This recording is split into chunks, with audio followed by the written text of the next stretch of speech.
Hello everyone, good evening to all. Welcome to R S only. कैसे हैं सभी? पढ़ाई अच्छी चल रही होगी आपकी।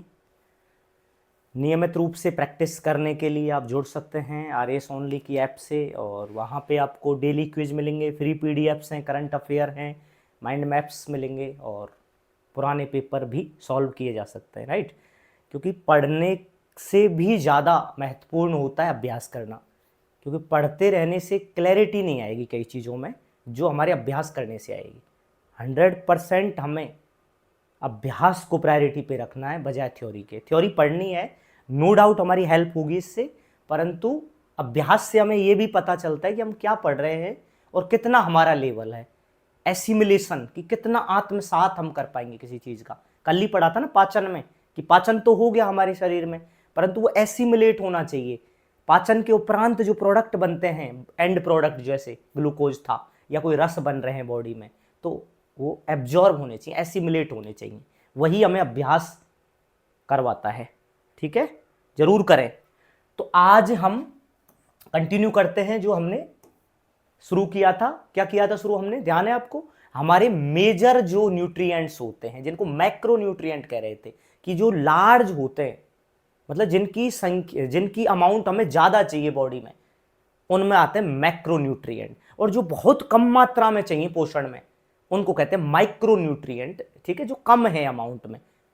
तो micro nutrient sorry macro nutrient या वृद्ध पोषक तत्व में हमने क्या पढ़ लिया था? बैलेंस डाइट के कंपोनेंट पढ़ रहे थे हम, जिसमें कार्बोहाइड्रेट पढ़ चुके हैं हमें, जो जिसमें कार्बन होता है, हाइड्रोजन होता है, ऑक्सीजन होता है, 1:2:1 के अनुपात में पढ़ा था। और 4 किलो कैलोरी दे रहा था 1 ग्राम में हमारा कार्बोहाइड्रेट, याद करिए आप जो। उसके बाद हमने कार्बोहाइड्रेट के बाद हमने क्या पढ़ा था, याद करिए, प्रोटीन के बारे में पढ़ा था। और लास्ट में मेन, लास्ट बट कहते हैं ना, नॉट लीस्ट, वसा, फैट्स, ये भी मैक्रो न्यूट्रिएंट हैं, वृद्ध मात्रा में हमारी बॉडी के लिए चाहिए होते हैं। ये हमारी बॉडी को इंसुलेशन देते हैं, इंसुलेट करते हैं, यानी हमारी जो हीट लॉस ना हो हमारे शरीर से। और हीट लॉस मतलब एक शरीर का निश्चित तापमान रहना चाहिए। हमारी बॉडी का सामान्य तापमान 37 डिग्री सेल्सियस बताया गया है, पता है ना आपको, सामान्य तापमान शरीर का। उसमें इसका बहुत बड़ा रोल है फैट का। इसीलिए ज़्यादा स्लिम और स्किनी होने से भी नुकसान है, एनर्जी लॉस रहेगी, एनर्जी हीट का लॉस होगा, उससे डेसिपिएट होगी हीट है, उससे क्या नुकसान होगा? हमारे जो ऑर्गन्स हैं, वाइटल ऑर्गन्स हैं, जाके जैसे हार्ट है, लीवर है, स्टमक है, सब ऑर्गन है, आप पता है, किडनी है, तो ये सब अच्छे से काम नहीं कर पाएंगे। एक मिनिमम तापमान चाहिए होता है, थ्रेशोल्ड इतना होना चाहिए हमेशा, तो ये फैट काम करता है। इसीलिए लोग जो ज़्यादा ही पतले दुबले स्किनी रहेंगे, कमज़ोर रहेंगे, उनमें भी समस्या होती है, प्रॉपर वर्किंग नहीं हो पाती है उनमें। देखना आप है जो, कहीं ना कोई समस्या कोई ना कोई पैदा हमेशा रहेगी एनर्जी का। चाहे वो वैसे सही है, कोई रोग नहीं है बड़ा, पर एनर्जी हमेशा लॉस रहेगी, दिन भर वो खोए हुए से रहेंगे, चिड़चिड़ापन भी आता है, बहुत सारी चीज़ें हैं, ठीक है। आगे चले। Fats are a type of lipids. देखो, fats are a type of lipid. तो लिपिड जो होता है ना, कंफ्यूज हो जाते हैं कई बार, लिपिड इक्वल टू फैट समझ लेते हैं हम, पर लिपिड एक बड़ी कैटेगरी है, फैट उसका एक उदाहरण है। कॉन्सेप्ट, लिपिड बहुत बड़ी कैटेगरी है, लिपिड और फैट उसका उदाहरण है। तो लिपिड का मतलब है ऐसे सब्सटेंसेज, लिपिड बता रहा हूं, लिपिड ऐसे सब्सटेंस है जो इनसॉल्युबल होते हैं वाटर में, वाटर में इनसॉल्युबल है, but soluble in organic solvent. Organic पदार्थ में तो ये मतलब एब्जॉर्ब हो जाते हैं, परंतु किस में नहीं होते हैं? पानी में एब्जॉर्ब नहीं होते हैं, पानी में एब्जॉर्ब नहीं होते, इसीलिए ये बॉडी का इंसुलेशन करते हैं, बॉडी पे चर्बी के रूप में जमा हो जाता है, लिपिड है जो। क्यों? फैट भी एक उदाहरण है लिपिड का। Fat and fat like substances are called lipid. They are कैसे हैं? Insoluble in water but soluble in organic compounds, simple. अब आप कहोगे सर लिपिड के और क्या उदाहरण हो सकते हैं हमारी बॉडी में? फैट तो है ही, वसा एक प्रकार है लिपिड का, और कौन से उदाहरण है लिपिड के? लिपिड्स के अन्य उदाहरण आपने सुना होगा, कोलेस्ट्रॉल। कोलेस्ट्रॉल कह रहे हैं सर, कोलेस्ट्रॉल बढ़ गया, तो कोलेस्ट्रॉल एक उदाहरण हो गया। कोलेस्ट्रॉल वैसे है क्या? Cholesterol is a type of steroid. कई लोग स्टेरॉइड लेते हैं, आपने देखा होगा, जैसे किसी को जिम में जाना है, बॉडी बनानी है, वो ज़्यादा समझ पाएंगे, एनर्जी के लिए लेते हैं। कई बार जो बड़े बड़े एथलीट होते हैं उनकी भी बॉडी में एक मात्रा से अधिक स्टेरॉइड पाया जाता है, तो उनको क्या डिबार कर दिया जाता है, कंपटीशन में से बाहर कर दिया जाता है, क्योंकि लेवल होना चाहिए, क्योंकि स्टेरॉयड कुछ अतिरिक्त ऊर्जा देता है। तो cholesterol is a type of what? Steroid. और स्टेरॉयड क्या है? Steroid is a lipid. तो लिपिड हो गया, फैट हमको सबको पता है भाई, फैट होता है, फैट है जो एक लिपिड हो गया। कोलेस्ट्रॉल जो कि एक स्टेरॉयड है, तो स्टेरॉयड दूसरा टाइप हो गया लिपिड का, इसीलिए कंफ्यूज नहीं होना है। तो फैट लिपिड है, पर सभी मतलब लिपिड की बड़ी कैटेगरी है, फैट उसका एक उदाहरण है, बस इतना ध्यान रखना है। अगले देखिए, 1 ग्राम फैट कितनी ऊर्जा देता है? 9 किलो कैलोरी ऊर्जा देता है। और क्या काम है भाई फैट के? विटामिन ए डी ए के, ए डी ई के, ए डी ई के, इनको क्या करता है? इनका अवशोषण करवाता है। ये फैट सॉल्यूबल है ए डी ई के। अभी विटामिन आएंगे तब बताऊंगा। 2 विटामिन ऐसी हैं, बी और सी। बी तो बहुत बड़ा, बी कॉम्प्लेक्स है, B1 B2 B3 B9 B12 बहुत सारे होते हैं उसमें।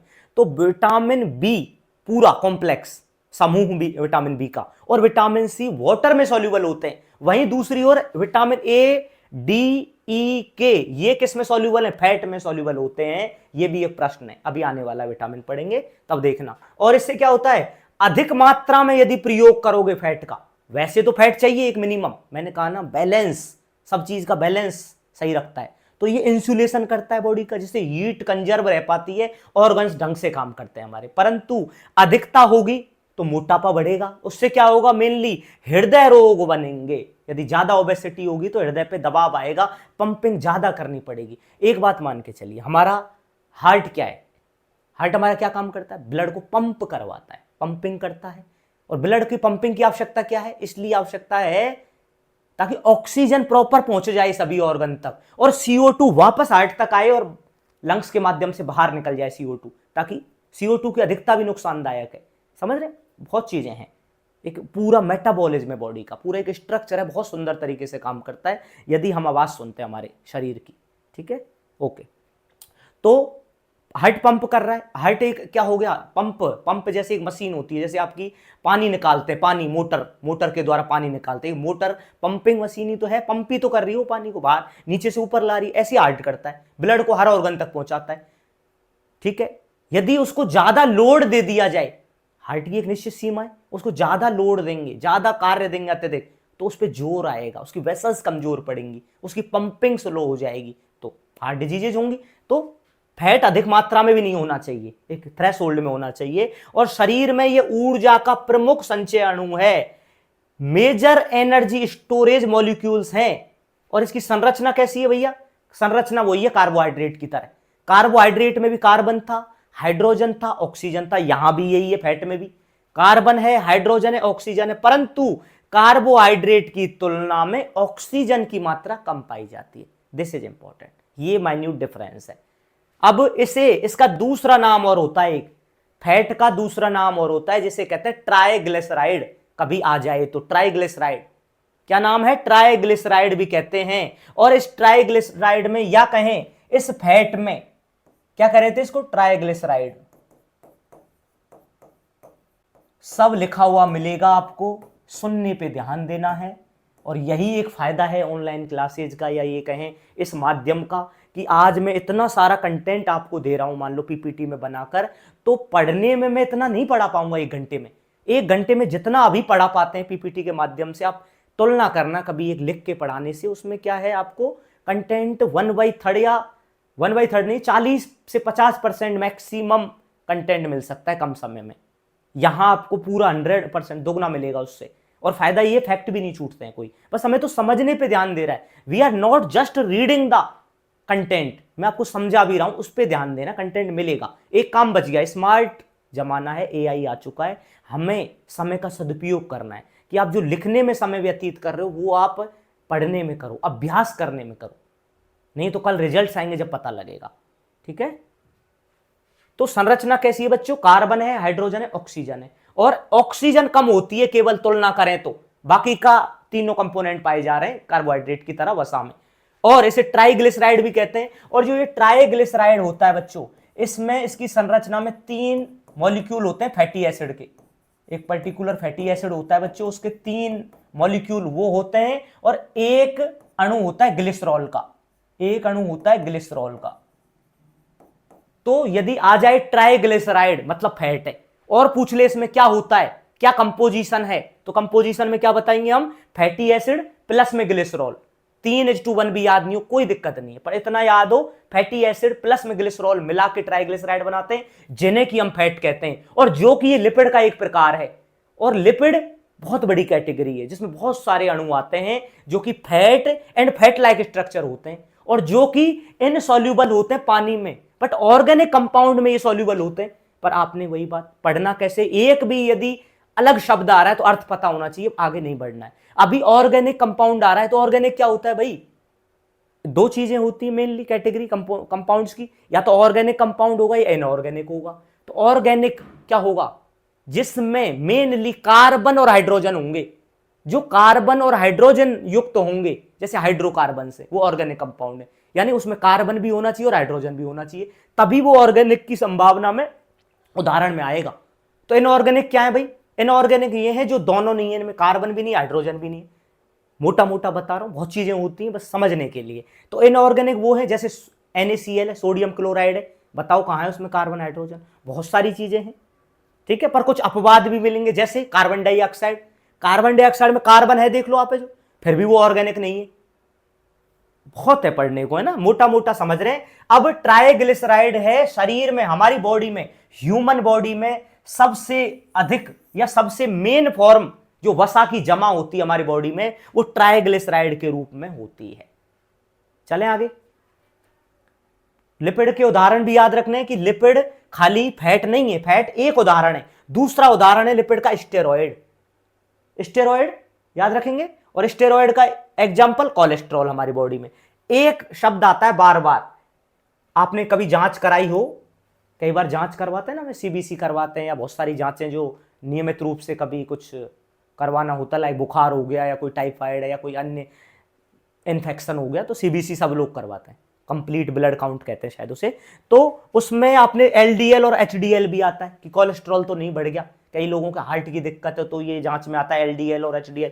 LDL क्या होता है, ये कोलेस्ट्रॉल के प्रकार है, LDL और HDL कोलेस्ट्रॉल के प्रकार हैं, LDL और HDL। इसको क्या कह देते हैं हम, लो डेंसिटी लिपोप्रोटीन LDL, और HDL हाई डेंसिटी लिपोप्रोटीन। लो डेंसिटी लिपोप्रोटीन और हाई डेंसिटी लिपोप्रोटीन। जो लो डेंसिटी लिपोप्रोटीन या LDL होता है, इसको हम कहते हैं खराब कोलेस्ट्रॉल। ये हमारी बॉडी में कम से कम होना चाहिए, ये खराब कोलेस्ट्रॉल का एक प्रकार है। कुछ चीजें मैं नहीं लिख पाता तो याद आ जाती हैं तो बता देता हूं। तो ये खराब कोलेस्ट्रॉल का प्रकार है, ये कम से कम होना चाहिए। ये जितना अधिक होगा बॉडी में, उतने ही हार्ट डिजीजेज बढ़ने के चांसेस रहते हैं। और ये होता है HDL हाई डेंसिटी, ये अच्छा कोलेस्ट्रॉल माना जाता है, ये अच्छा होता है। ओमेगा-3 फैटी एसिड आदि में मिलता है, ये जो ओमेगा-3 ओमेगा-6 फैटी एसिड, उनमें बहुत अच्छा स्रोत है। चलते हैं आगे। अब है टाइप ऑफ फैट्स, फैट के प्रकार। पहला संतृप्त वसा, सैचुरेटेड फैट्स। इसमें क्या होता है, no double bond between carbon atoms. जो कार्बन एटम होते हैं किसी भी फैट में, ठीक है, होते ही होते हैं, हाइड्रोकार्बन बताया मैंने, तो उनमें जो कार्बन अणु है जनरली उनमें बॉन्ड होते हैं, बॉन्ड से जोड़ते हैं, वो हाइड्रोजन बॉन्ड से जोड़ते हैं। वो किसी में सिंगल, किसी में डबल या उससे अधिक होते हैं, ट्रिपल बॉन्ड भी होते हैं। तो इनमें क्या होता है, संतृप्त वसा में ध्यान रखना, ये खराब वाली वसा है, ये संतृप्त वसा कम से कम प्रयोग में लाई जानी चाहिए, क्योंकि ये हमारी बॉडी के लिए खराब है। ये LDL को बढ़ावा देती है, लो डेंसिटी लिपोप्रोटीन, खराब कोलेस्ट्रॉल को, जो कि हार्ट डिजीज का कारण बनता है। No double bond between carbon atoms, saturated with hydrogen, hydrogen में पूर्णतः संतृप्त हो जाता है। अब ये संतृप्त हो चुका, संतृप्त का मतलब है सैचुरेट हो गया।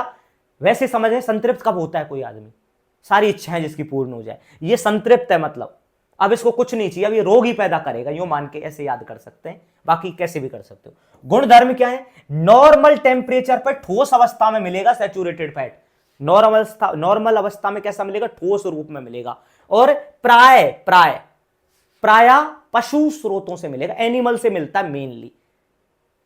उदाहरण से समझ, मक्खन आपका, घी नारियल तेल, बटर घी कोकोनट ऑयल, ठीक है, ये है मेन। स्वास्थ्य पर प्रभाव, अब ये मत सोचना कि सर घी तो हम खाते हैं, अधिक मात्रा में नुकसान है। नॉर्मल सब चाहिए हमारी बॉडी को, LDL भी चाहिए, HDL भी चाहिए। तो स्वास्थ्य पर प्रभाव क्या, अधिक मात्रा में सेवन करोगे तो एलडीएल अर्थात खराब कोलेस्ट्रॉल बढ़ जाएगा और हृदय रोग का जोखिम बढ़ता है। अगला अनसैचुरेटेड फैट, सेकंड कैटेगरी है फैट की अनसैचुरेटेड, असंतृप्त वसा। इसमें क्या होता है, वन और मोर डबल बॉन्ड्स प्रेजेंट। संतृप्त में कोई डबल बॉन्ड नहीं, नो डबल बॉन्ड। इसमें एक या अधिक द्विआबंध रहेंगे, बॉन्ड रहेंगे। इसके दो प्रकार होते हैं, असंतृप्त वसा के दो प्रकार होते हैं, म्यूफा और प्यूफा। म्यूफा प्यूफा, नाम में क्लियर है, म्यूफा MUFA, इसका मतलब है mono unsaturated fatty acid. FA last में FA आ रहा है, उसका मतलब फैटी एसिड है, कंफ्यूज मत होना। फैटी एसिड को फैट लिख दिया बस यहां पे, मोनोसैचुरेटेड फैट, वरना आप ये भी लिख सकते हो इसको मोनो अनसैचुरेटेड फैटी एसिड भी लिख सकते हो, या मोनो अनसैचुरेटेड फैट भी कह लो, एक ही बात है। तो दिस इज म्यूफा, जिसको एकल असंतृप्त वसा कहते हैं, मोनो माने सिंगल। इसमें वन डबल बॉन्ड होता है, हेल्दियर होता है सैचुरेटेड फैट से, संतृप्त वसा की तुलना में अधिक स्वास्थ्यकर होता है, लाभ देता है हमारे। उदाहरण से समझना हमको, तो जैतून का तेल, जैतून के तेल में यह पाया जाता है म्यूफा, मोनो अनसैचुरेटेड फैटी एसिड। कौन सा मिलता है अम्ल, फैटी एसिड का टाइप क्या है, ओलिक एसिड। ओलिक अम्ल पाया जाता है जैतून के तेल में, और ये क्या काम करता है, कहते हैं ना आजकल ऑलिव ऑयल यूज करना चाहिए, इसीलिए बोलते हैं क्योंकि इसमें ओलिक अम्ल है जो कि म्यूफा का स्रोत है, जो कि एलडीएल को कम करने में हेल्प करता है। दूसरा प्यूफा, सही है, PUFA poly unsaturated fatty acid. Poly मतलब एक से ज्यादा बॉन्ड होंगे इसमें, तो इसमें है two or more double bonds of hydrogen. Bond जहां भी आ रहे हैं मतलब हाइड्रोजन के बॉन्ड है, वो हाइड्रोजन के बॉन्ड से जुड़ता है, कार्बन है जो। Okay, example omega 3 fatty acid, omega 6 fatty acid. और ओमेगा फैटी एसिड का सबसे अच्छा स्रोत नॉर्मल पता होने चाहिए हमें, बताइए कहां आपने सुना होगा, हमारे घर में बहुत मिलती है पर शायद ही कोई यूज करते हैं होंगे, जो जानते हैं, जो फ्लैक्स सीड होते हैं, अलसी के बीज। मैं डॉक्टर नहीं हूं पर जनरल बता रहा हूं, जितना सामान्य ज्ञान है, हो सकता है गलत भी हूं। अलसी, अलसी में बहुत मिलता है, आपने देखा होगा। Omega 3 fatty acid, 6 fatty acid. लाभ क्या क्या है, मस्तिष्क एवं हृदय के स्वास्थ्य के लिए बढ़िया है। हां, एक इंपॉर्टेंट बात है कि बॉडी इन्हें खुद नहीं बना सकती, शरीर इन्हें स्वयं नहीं बना सकता प्यूपा को, इसलिए आहार से प्राप्त करना आवश्यक है, इसलिए ये लेने पड़ते हैं रेगुलर बेसिस पे। चलें आगे साहब। अगला है लास्ट फैट का टाइप, तीसरा। पहला था सैचुरेटेड, दूसरा अनसैचुरेटेड, अनसैचुरेटेड में दो थे, म्यूफा प्यूफा, ठीक है। तीसरा है ट्रांस फैट, हार्मफुल टाइप होता है ट्रांस वसा। ये कैसे आर्टिफिशियली हाइड्रोजनेटेड हैं, ये कृत्रिम रूप से बने। जो फास्ट फूड हम खाते हैं, जो लगाते हैं, तड़का लगाते हैं बहुत तेल वेल मसाला डाल के, वहां अपने आप बन जाता है, ट्रांस फैट है। इससे तो बिल्कुल बचना चाहिए, इससे बढ़िया तो सैचुरेटेड फैट खा लीजिए, वो भी नुकसानदायक है ज्यादा में तो, पर इससे तो बहुत बढ़िया है वो, इससे तुलना करें। कृत्रिम रूप से बनता है, उदाहरण देख लो, बेकरी आइटम, बेकरी के उत्पादों में ही होता है, फास्ट फूड, पैकेज्ड जो स्नैक्स आते हैं, पैकेज्ड जो खाना आता है, स्नैक्स वगैरह होते हैं, उनको नहीं खाना चाहिए, उनमें भी ये ट्रांस फैट होता है। प्रभाव एलडीएल बढ़ाएगा और हृदय रोग का जोखिम बढ़ाएगा। तो हमने तीनों मेजर जो हमारे न्यूट्रिएंट थे, वृद्ध पोषक तत्व जो अनिवार्य रूप से चाहिए एनर्जी के लिए, शरीर की वृद्धि के लिए, हमारे ऑर्गन्स के मरम्मत के लिए, वो तीन थे, कार्बोहाइड्रेट, प्रोटीन एंड वसा। अब देखेंगे माइक्रो न्यूट्रिएंट जल्दी से। अब है माइक्रो न्यूट्रिएंट, सूक्ष्म पोषक तत्व। नाम में क्लियर है, बहुत कम चाहिए, और ये कोई एनर्जी नहीं देते हैं, ये ऊर्जा वगैरह नहीं देंगे शरीर को, परंतु शरीर के क्या है, ये शरीर को गतिमान रखेंगे, शरीर को मतलब मेंटेन करने में, मेटाबॉलिज्म को मेंटेन करने में, शरीर को मेंटेन करने में, रख रखाव करने के लिए काम में आते हैं। शरीर चलता रहे, ऊर्जा नहीं देंगे, शरीर की प्रक्रियाओं को रेगुलेट करेंगे ये जो, और कम मात्रा में चाहिए होते, लेकिन शरीर ढंग से काम करे, समुचित रूप में, कलेक्टिवली अच्छा काम करे, उसके लिए अनिवार्य होते हैं माइनर पोषक तत्व, माइक्रोन्यूट्रिएंट। पहला प्रकार है मेन माइक्रोन्यूट्रिएंट में आता है विटामिन। विटामिन क्या है, ऑर्गेनिक कंपाउंड है। ऑर्गेनिक कंपाउंड को हिंदी में कहते हैं कार्बनिक यौगिक, नाम में कार्बन आ रहा है, ठीक है। 99% पूरे पृथ्वी पे कार्बनिक कंपाउंड है, पूरा छाया पड़ा है। कार्बनिक कंपाउंड सबसे ज्यादा पाए जाते हैं, यूं मान लो चाहे आप पूरी पृथ्वी पे। क्यों? क्योंकि कार्बन का एक बहुत अच्छा गुण है कैटिनेशन। ये मेंस में आया हुआ है, मेंस के टाइम में कार्बन पढ़ेंगे तब बताऊंगा। कैटिनेशन होता है एक गुण कार्बन का, यानी कार्बन क्या करता है, कार्बन कैटिनेशन का मतलब है कि वो साझा करता है बॉन्ड को, वो साझेदारी से बहुत सारे कंपाउंड बनाता है। साझेदारी का मतलब है कि इलेक्ट्रॉन दे भी देता है, ले भी लेता है। कार्बन का एक विशेष गुण है, इसीलिए उसमें किसी के साथ भी बॉन्ड बनाने की क्षमता है, क्योंकि साझा वाला आदमी साझा करेगा जो चीजें, वो कहीं भी साझेदारी कर सकता है। तो कार्बन में बहुत अच्छे गुण होते हैं। कार्बनिक यौगिक होते हैं विटामिन चयापचय मेटाबॉलिज्म कहते हैं। चयापचय needed for metabolism and immunity, हमारी बॉडी के मेटाबॉलिज्म को मेंटेन करते हैं विटामिन, और इम्यूनिटी पावर के लिए बहुत जरूरी है। और दो प्रकार की मेनली हमारी विटामिन की कैटेगरी है ब्रॉड टाइप में। वैसे विटामिन देखें तो बहुत सारी हैं, पर मेजर दो कैटेगरी हैं, फैट में सॉल्यूबल विटामिन और वाटर में सॉल्यूबल विटामिन। तो एक याद कर लो, और ये क्वेश्चन प्रीलिम्स में कितनी ही बार आ चुका है, आप चेक करें। मैंने कहा ना, पढ़ने के साथ अभ्यास जारी रखा, कोई नहीं रोक सकता प्रीलिम्स, इतनी बड़ी बात है ही नहीं उसमें, बहुत कम कट ऑफ जाती है। आप चेक कर सकते हैं, अभी बढ़ी है पिछले कुछ सालों से, पर पिछले बार की तो बहुत ही कम गई थी शायद, इतना टफ पेपर था। तो आपको एक याद कर लो इनमें से, वसा वाली या जल में घुलनशील वाली। तो मैं तो जल वाली याद करता हूं, क्यों?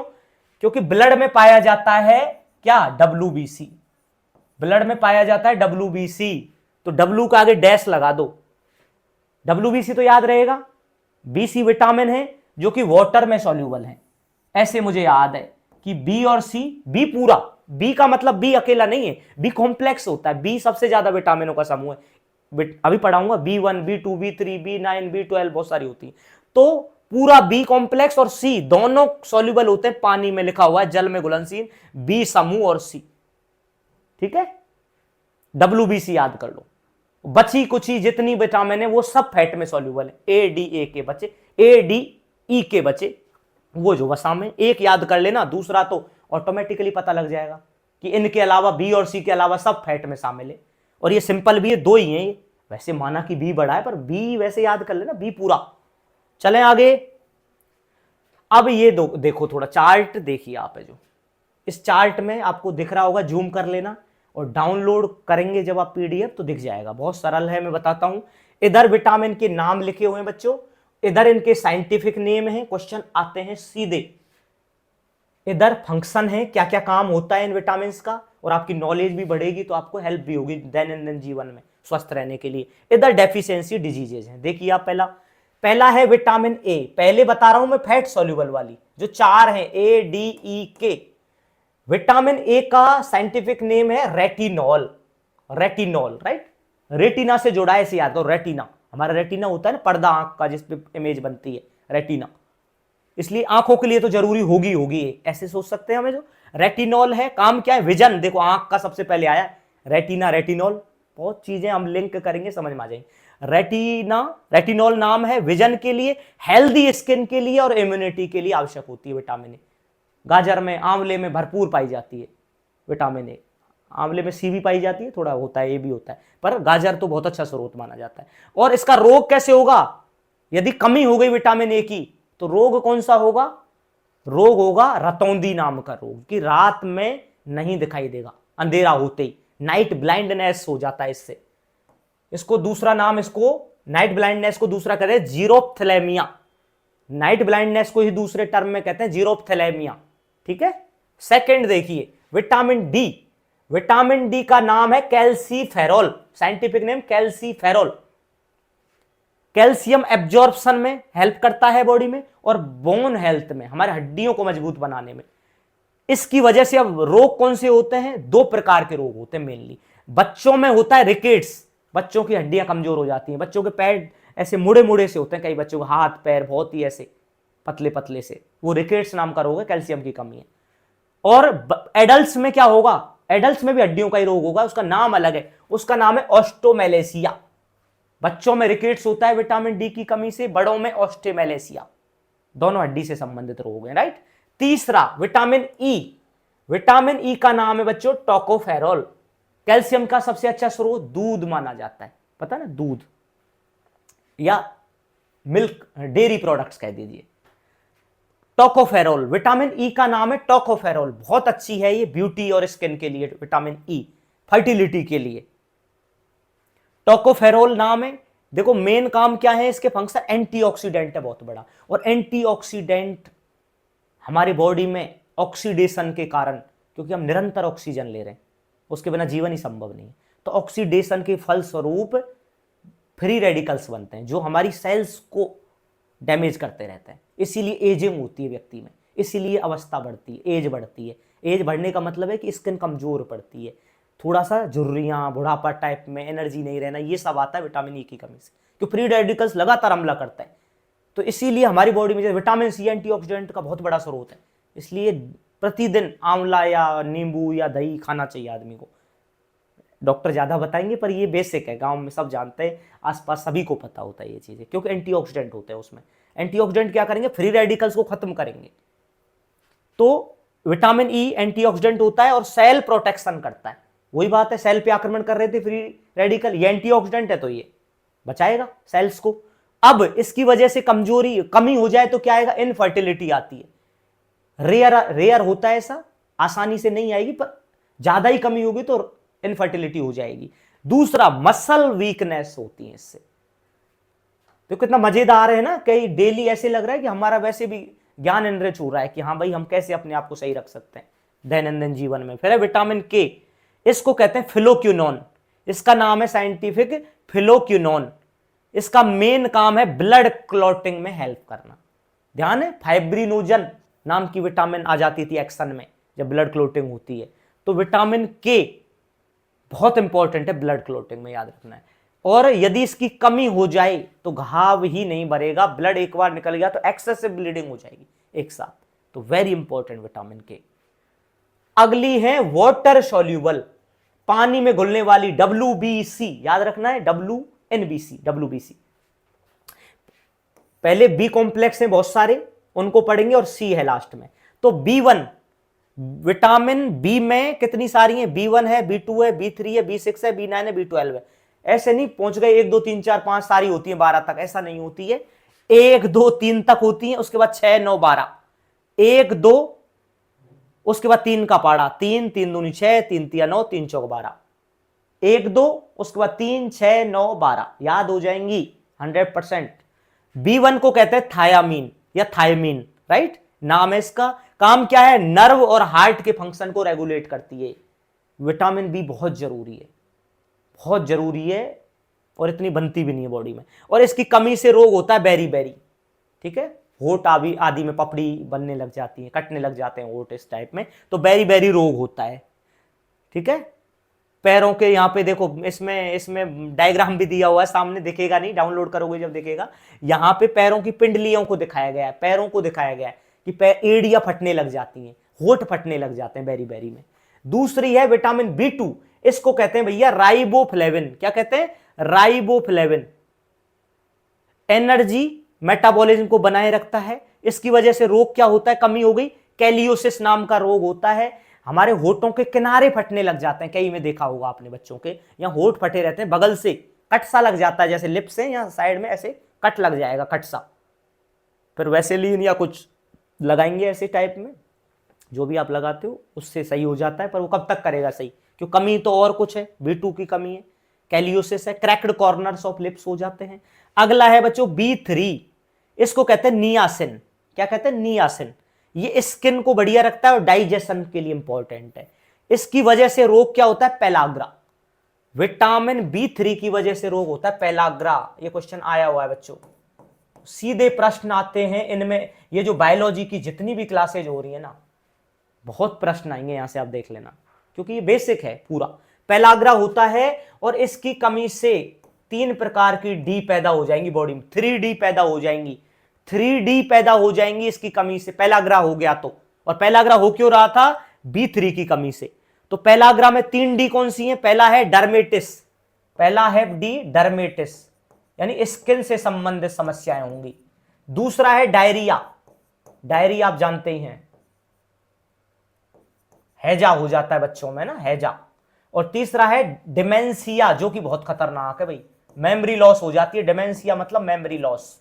तो पेलाग्रा हो गया यदि किसी के, जो कि B3 की कमी से हो रहा है, नियासिन की वजह से, उसमें 3D होंगी, डर्मेटिस स्किन से संबंधित, स्किन रेड रेड सी और चकते टाइप में, इस टाइप में। डायरिया होगा, हैजा हो जाता है, दस्त आदि होते हैं और बिल्कुल कमी हो जाती है बहुत ज्यादा पानी की शरीर में। और डिमेंशिया, मेमोरी लॉस।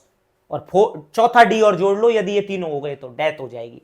तो 4D है, चौथा डी लास्ट में परिणाम है, इसलिए 3D लिख दी मैंने यहां पे, है ना। अगला है बच्चों B6। B6 का नाम है पायरिडॉक्सिन। पायरिडॉक्सिन नाम है इसका। ये प्रोटीन मेटाबॉलिज्म को बनाए रखने में हेल्प करता है, और इसकी कमी हो गई तो एनीमिया हो जाता है। क्या होता है? एनीमिया। एनीमिया सबको पता है आपको, हीमोग्लोबिन की कमी आ जाती है। अगला है B9। B9 बहुत इंपॉर्टेंट है, फॉलिक एसिड कहते हैं इसे, फॉलिक एसिड कहते हैं B9 को, राइट। इसका काम है आरबीसी फॉर्मेशन। आरबीसी फॉर्मेशन करता है, जो कि बहुत जरूरी है। आरबीसी के बिना पढ़ाई हमने ब्लड में बहुत समस्याएं पैदा हो जाएंगी। रेड ब्लड सेल्स, ठीक है। और इसकी कमी से जो रोग होगा वो देखो, मेगेलोब्लास्टिक एनीमिया। मेगेलोब्लास्टिक एनीमिया हो जाएगा। अर्थात क्या है इसका मतलब? क्या है? ये कौन सा एनीमिया आ गया भाई? एनीमिया तो चलो कमी हो गई हमारे अंदर हीमोग्लोबिन की, पर इसमें कह रहा है मेगालोब्लास्टिक एनीमिया। इसमें क्या होगा मेगालोब्लास्टिक में? कि इसमें आरबीसी बड़ी तो हो जाएंगी, साइज तो बढ़ जाएगी आरबीसी की, बल्कि और ज्यादा बढ़ जाएगी, फूल जाएगी, एक बार सूज जाएगी मान लो, परंतु मैच्योर नहीं होंगी, कोई काम की नहीं आरबीसी है। जो जब कोई रोग होता है हमारे, बुखार, बहुत मियादी बुखार या क्या डेंगू टाइप में होते हैं, तो आपने देखा होगा बहुत कमी हो जाती है हमारे आरबीसी आदि की, ठीक है। तो आरबीसी बहुत इंपॉर्टेंट है, पूरा ब्लड ही इंपॉर्टेंट है एक्चुअली, क्योंकि आरबीसी है जो मेन सेल फॉर्मेशन करवा रहा है, तो डब्ल्यूबीसी रक्षा करवा रहा था, इम्यूनिटी बनवा रहा था हमारी। तो ये याद रखना है, मेगलाब्लास्टिक होगा भाई B9 से। B6 से एनीमिया होगा, और B9 से। फिर देखो B12, ये बहुत इंपॉर्टेंट है। B12, B12 को कहते हैं साइनोकोबालमिन। साइनोकोबालमिन कहते हैं B12 को, और इसका काम है नर्व और ब्लड सेल्स को बढ़िया रखना, नर्व्स की हेल्थ के लिए और ब्लड सेल्स की हेल्थ के लिए। इसकी वजह से भी एक एनीमिया हो रहा है, ये याद रखना है। B6, B9, B12 में तीनों एनीमिया से जुड़े, नाम अलग अलग है। B6 से नॉर्मल एनीमिया हो रहा है, B9 से मैग्लोब्लास्टिक एनीमिया हो रहा है, आरबीसी मैच्योर नहीं होगी आपकी, और B12 की कमी से परनीसियस एनीमिया होता है, जो कि एक प्रकार है किसका? मैग्लोब्लास्टिक एनीमिया का ही प्रकार होता है, परनीसियस, ठीक है। इसमें भी आरबीसी मैच्योर रहती है। अगला है लास्ट में बचा है विटामिन सी। पूरा बी हमने पढ़ लिया, B1, B2, B3, B6, B9, B12। अब है विटामिन सी, जिसका सबको नाम पता है, एस्कॉर्बिक एसिड कहते हैं इसे। इसका काम है वुंड हीलिंग, घाव हो जाते हैं उनको भरने में, और इम्यूनिटी पावर को मजबूत रखने में। और हां, विटामिन सी एक एंटीऑक्सीडेंट होता है, विटामिन ई की तरह। जैसे विटामिन ई एंटीऑक्सीडेंट प्रदान करता है बॉडी में, रोल करता है एंटीऑक्सीडेंट का, वही विटामिन सी भी करती है। और यदि इसकी कमी हो जाती है तो स्कर्वी नाम का रोग हो जाता है, मसूड़ों का रोग होता है, मसूड़ों से खून आदि रिश्ते रहते हैं, ठीक है। सही था बहुत, मेरे हिसाब से शॉर्ट एंड स्वीट में सब कुछ मिल गया आपको। अब देखिए मेरी बात, फैट सॉल्यूबल जो विटामिन होती हैं, इसमें चार्ट में बहुत कुछ है, छोटा सा चार्ट है, बहुत कुछ इंफॉर्मेशन मिलेगी। फैट सॉल्यूबल विटामिन स्टोर्ड कहां होती है? बॉडी के फैट में या लीवर में होती है। जो बॉडी में चर्बी जमा हो रही है वहां जमा होंगी ये विटामिन, या होंगी लीवर में। कई बार फैटी लीवर हो जाता है, ज्यादा फैट भी बेकार है, देखा होगा फैटी लीवर होता है ना, कई ज्यादा जो अल्कोहल लेते हैं या तंबाकू का सेवन करते हैं उनमें बहुत ज्यादा फैटी लीवर होता है, जनरली भी हो जाता है फास्ट फूड खाने से भी। वाटर सॉल्युबल विटामिन कौन सी हैं? नॉट स्टोर्ड, सबसे बड़ी बात ये है, इसीलिए इनकी कमी ज्यादा होती है। बी कॉम्प्लेक्स की इतनी ज्यादा कमी इसी कारण हो रही है कि खट्टा तो फिर भी कुछ ना कुछ चला जाता है डेली दिन में, सी तो फिर भी बना रहता है बॉडी में, पर बी वाला है ना पूरा कॉम्प्लेक्स, उसकी सबसे ज्यादा कमी मिलती है अब। और शाकाहारी में तो सबसे ज्यादा, क्योंकि बी ज्यादा विटामिन कहां मिलती है? सबसे ज्यादा मांस आदि में मिलती है, मतलब नॉन वेज में ज्यादा मिलती है। तो देखो ये क्या है, वाटर सॉल्यूबल क्या है, आप सिंपल सोच सकते हो दिमाग लगा के खुद भी कि यार पानी में ये सॉल्यूबल है, तो इससे क्या होगा? स्टोर नहीं होंगी, पानी में मिली यूरिनेशन हम जाते ही उसमें निकलती रहेंगी। इसीलिए बार बार आवश्यकता है इनकी, per day basis, daily basis पे आवश्यकता है, कि पानी में घुलनशील है, यूरिन में बाहर, इसलिए डेली चाहिए ये, इसलिए सबसे ज्यादा कमी होती है इनकी। और बाकी का यहां दिया हुआ है देखो, विटामिन के स्रोत है बहुत सारे, सूर्य है, B1 वाले विटामिन है, अंडे में ले सकते हो, मांस में ले सकते हो आप है जो, ठीक है। B3 आपके इसमें मिलती है, क्या है ये, गोभी आती है ना हरी हरी सी, इसको क्या बोलते हो आप है जो, आपको पता होगा, ये गोभी जैसा लगता है ये थोड़ा सा, परंतु बिल्कुल हरा सा फूल होता है इसका, जो याद मुझे अभी निकल गया माइंड से, ठीक है। B3 का स्रोत है, टमाटर सलाद आदि हैं, और ये मांस में भी मिलती है, ज़्यादातर मांस में है। B5 आप है जो उसमें ले सकते हो, एक सब्जी आती है मशरूम की, उसमें भी है, ठीक है। यहाँ पे B6 है शायद, ये B5 तो है भी नहीं है, B5 पता नहीं कहाँ से डाल दिया इतने। B3 के बाद B6 है, B9 है, B12 और स्कर्वी। स्कर्वी मतलब स्कर्वी रोग विटामिन सी की वजह से होता है। खट्टे फलों का प्रयोग करें, आंवला बहुत अच्छा स्रोत है, और नींबू है, बहुत सारी चीजें, ठीक है। और क्या रह गया स्लाइड में देख लेते हैं, शायद पूरा हो गया है, कुछ भी नहीं है। अब आगे चलते हैं जल्दी से, इसका बताना यदि आपको पता हो तो, ये कौन सी सब्जी होती है हरी हरी सी, देखना आप। अगला है मिनरल्स, खनिज। ये भी माइक्रोन्यूट्रिएंट के प्रकार है, जैसे विटामिन था ऐसी मिनरल्स होते हैं हमारी बॉडी में। ये माइक्रोन्यूट्रिएंट है, अर्थात एनर्जी नहीं देंगे, पर बॉडी के मेटाबॉलिज्म को बनाए रखने के लिए, बॉडी अच्छे से काम करे, रेगुलेशन के लिए काम में आता है, ठीक है। देखिए, minerals are inorganic nutrient, inorganic होते हैं, अकार्बनिक हैं, कार्बन नहीं होता है, कम मात्रा में जरूरी है, ऊर्जा प्रदान नहीं करेंगे, पर शरीर की विभिन्न क्रियाओं का नियमन करते हैं।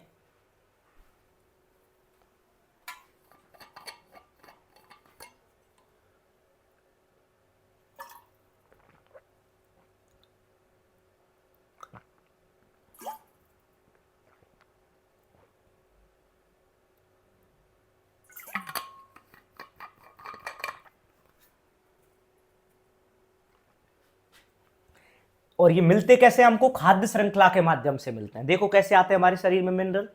मिनरल आपने पढ़े भी होंगे, खनिज पदार्थ, अयस्क जब पढ़ाए थे हमने, ठीक है। वही मिनरल हैं ये, पर बहुत कम मात्रा में चाहिए, बॉडी को भी चाहिए मिनरल, पर कम मात्रा में। मिट्टी में होते, जनरल नेचुरल स्रोत मिट्टी होता है, मिट्टी से पौधों में गए, पौधों ने लिए पोषक तत्व मिनरल्स, फिर वहां से पशुओं ने खाया चारा, पौधे खाए, पशुओं में पहुंच गए, पशुओं से मनुष्य में आ गए, या पौधों से सीधे आ गए।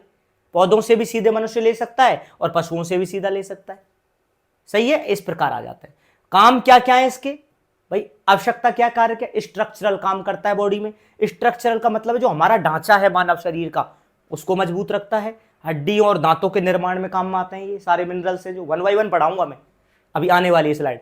तंत्रिका संचरण करवाते हैं हमारे नर्व ट्रांसमिशन में, नसों के माध्यम से जो संचार चल रहा है बॉडी में, उसमें हेल्प करवाते हैं मिनरल्स। हार्मोन के निर्माण, जैसे थायराइड हार्मोन है। ऑक्सीजन का परिवहन हीमोग्लोबिन के माध्यम से, हीमोग्लोबिन नाम आती, आयरन का नाम आ जाती, आयरन एक मिनरल है, लोहा, लोहे की कमी से, आयरन की कमी से हीमोग्लोबिन की कमी हो जाती है। तो और हीमोग्लोबिन का सबसे बड़ा रोल क्या था बताओ, क्या होता है, ऑक्सीजन का परिवहन कराना, कार्बन डाइऑक्साइड को बाहर निकालना। अब मिनरल्स देख लीजिए जल्दी से आप है जो मिनरल्स, तो इधर इनके नाम है, इधर फंक्शन है इनके, ठीक है, और इधर डेफिशिएंसी है। देखो भाई, कैल्शियम, कैल्शियम, तो कैल्शियम का क्या काम क्या है बच्चों, बोन एंड टीथ, हड्डियों और दांतों की मजबूती के लिए, फॉर्मेशन के लिए, नर्व ट्रांसमिशन के लिए भी काम आता है कैल्शियम है जो।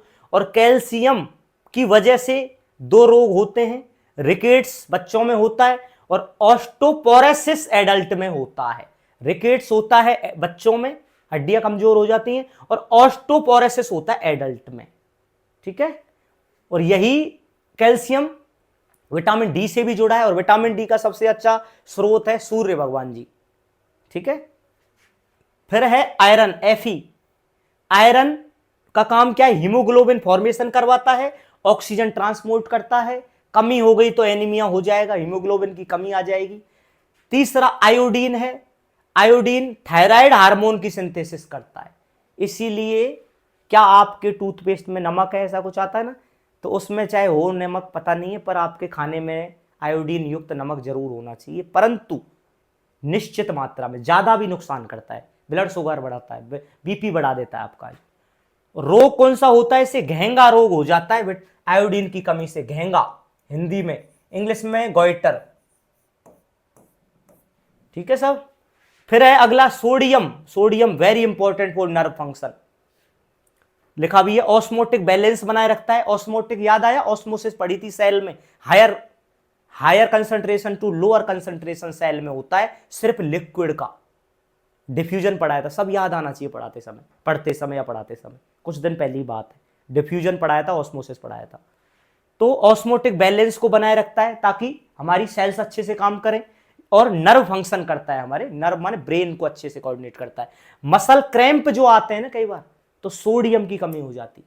कई बार खिलाड़ियों को देखा होगा आपने, क्रिकेट या कोई गेम में एकदम से क्रैम्प आ जाता है, क्योंकि उनके इतना लगातार खेल रहे हैं, वो जो ऊर्जा लगातार डेसिपिएट हो रही है, कमी हो जाती है, क्यों पसीना इतना निकलता है, उसमें सोडियम निकल जाता है, तब ये उनको कुछ पाउडर वगैरह दिया जाता है, ग्लूकोज या जो भी है। तो मसल क्रैम्प आ जाता है कमी से, बार बार क्रैम्प आ रहे हैं तो आप समझना सोडियम की कोई कमी हो गई आप में। फिर है मिनरल के माने पोटेशियम। पोटेशियम हार्ट फंक्शन करवाता है, नर्व सिग्नल देता है भाई, और कमी हो गई तो वीकनेस आने लग जाएगी आपके अंदर है जो, यदि पोटेशियम की कमी है तो। फिर ये मेजर मिनरल थे ऊपर वाले, कौन कौन से? Calcium, iron, iodine, sodium, potassium, ये मेजर मिनरल हैं। फिर है कुछ छोटे छोटे मिनरल, सूक्ष्म एकदम, उनसे बहुत ही छोटे, ट्रेस मिनरल कहते हैं इन्हें। इनमें आता है जिंक। जिंक इम्यूनिटी बनाए रखता है और वुंड हीलिंग करता है, घावों को भरने में। और ध्यान करो कोरोना के टाइम पे जिंक की टैबलेट दी जाती थी, क्योंकि उस समय इम्यूनिटी को मजबूत रखना था, तो जिंक की टैबलेट ली होगी आपने जरूर। विटामिन सी कंपलसरी दी जा रही थी, वो भी एंटीऑक्सीडेंट है और इम्यूनिटी बढ़ाता है, वहीं जिंक भी यही काम करता था। ठीक है साहब, इम्यूनिटी, वाउंड हीलिंग। फिर कमी हो गई तो क्या होगा? पुअर वाउंड हीलिंग होगी, व्हाइट स्पॉट हो जाएंगे नेल्स पर।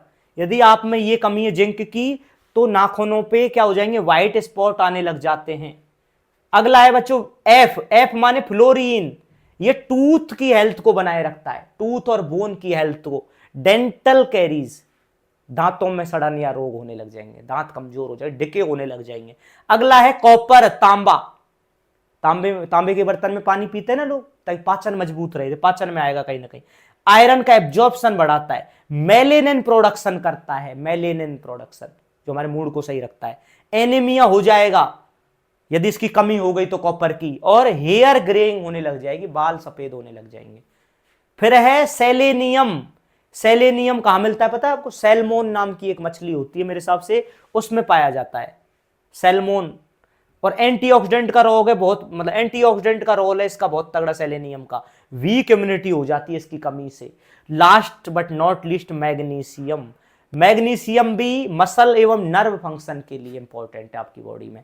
एंड मसल ट्विचिंग जो होती है कईयों में, मसल्स में, चाहे पैर की मसल हो, हाथ की हो या साइड की हो, मतलब कमर की हो, उन सब में मजबूती देता है। और कमी हो गई तो नर्व में दर्द होने लग जाएगा और नीचे फैलने लग जाता है ना। पहले तो आपके लोकल दर्द होगा, ज्यादा कमी होने लग जाएगी इनकी। जैसे इसी की बात करें अपन मैग्नीशियम की, तो पैरों में भी चला जाता है, झंझनाट टाइप में होने लग जाती, जोरजोरी सी आती है। ये सब है, काफी इंपॉर्टेंट थे, और ये क्लास वैसे भी इंपॉर्टेंट है हमारे एग्जाम के पर्सपेक्टिव से, और डेली लाइफ में भी आपको ज्ञानवर्धक बनाएगी, लाइफ को आसान बनाएगी मेरे हिसाब से। बाकी का मुझे वो याद नहीं आ रहा, वो कौन सी सब्जी कहते हैं उसे, गोभी का सा फूल होता है, हरा हरा सा, काफी चलता है आजकल, पहले तो मिलता ही नहीं था इतना आम आदमी के जीवन में, अब तो कहीं भी देखने को मिल जाता है, राइट। तो पढ़ते रहिए, प्रैक्टिस करिए, टेस्ट सीरीज ज्वाइन करिए। बाकी का बताइए, कोई बात हो तो कमेंट करिए। Thank you so much. Classes कैसी लग रही हैं जरूर कमेंट किया करें, कभी ना कभी तो आपका मूड हो कि सर आज लिख देते हैं भाई अच्छा लग रहा है, कुछ ऐसा भी लगे सर थोड़ा कमी चल रही है, या ये टॉपिक कम है, या ये ज़्यादा है, तो उसके भी बारे में आप राय दे सकते हैं। राय देने में कोई दिक्कत नहीं है, विनम्रता से कही गई बात कहीं भी सुनी जाएगी, चाहे कितना भी बड़ा मंच हो चाहे छोटा मंच हो। ठीक है सर, पढ़ते रहिए। Thank you so much. Good night to all.